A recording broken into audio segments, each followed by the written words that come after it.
আসামি শুরু হয়েছিল হট করে বলে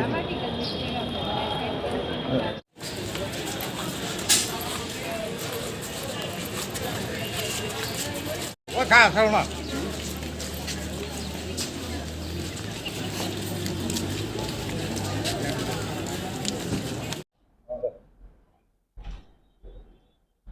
আজ ভাগ্নে দীপক দাসকে তার দুই মামা মিলে খুন করার অভিযোগে অভিযুক্ত সুধাংশু মিত্র এবং অমিত মিত্র কে যাবজ্জীবন কারাদণ্ড এবং প্রত্যেককে 10,000 করে মোট 20,000 টাকা জরিমানা এবং অনাদায়ে আরও 1 মাসের সশ্রম কারাদণ্ডের নির্দেশ দেন পশ্চিম জেলার জেলা ও দায়রা জজ আদালতের মাননীয় বিচারপতি শ্রী শুভাশিস শর্মা। ঘটনাটা ঘটে 14ই ফেব্রুয়ারি 2022 সালের গভীর রাতের কোনো এক সময়।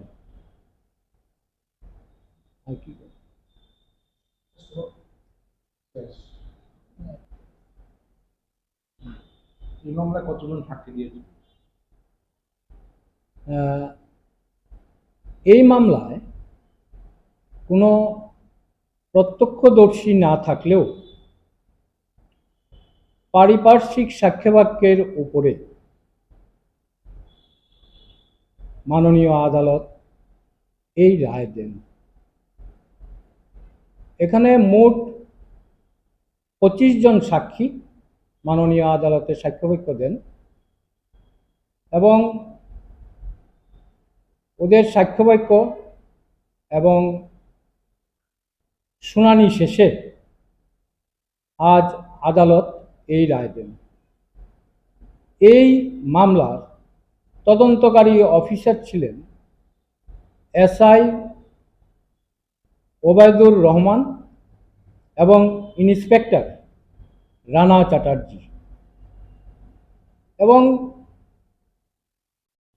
তদন্তকারী অফিসার হিসাবে উল্লেখ করা যায় যে ওনাদের তদন্ত প্রশংসার যোগ্য।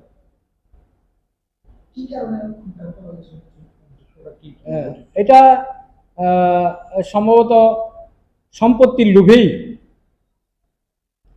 দুই মামা মিলে একমাত্র ভাগ্নেকে খুন করে, কারণ ভাগ্নের মা বাবা খুব ছোটবেলায় মারা যায়।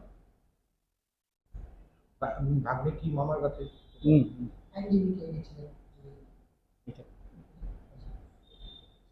ঠিকানাটা কোন জায়গাতে? এটা এয়ারপোর্ট থানাধীন উত্তর